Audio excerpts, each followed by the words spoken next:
Welding Robotics Market Report. According to Cognitive Market Research, the global compound harmless feed additive market size will be $21,542.5 million in 2024. It will expand at a CAGR of 5.5% from 2024 to 2031. North compound harmless feed additive market size of $8,617.00 million in 2024 and will grow at a CAGR of 3.7% from 2024 to 2031. Europe compound harmless feed additive market size of $6,462.7 million.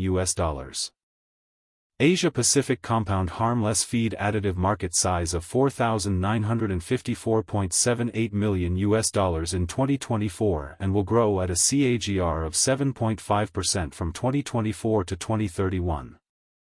Latin America compound harmless feed additive market size of $1,077.13 million in 2024 and will grow at a CAGR of 4.9% from 2024 to 2031.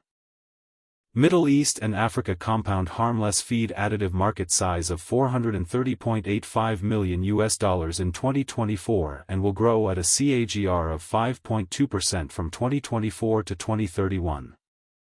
Access the free sample copy to know the market dynamics, competitor analysis, regional analysis, country analysis, segment analysis, market trends, technological trends, SWOT analysis, and more.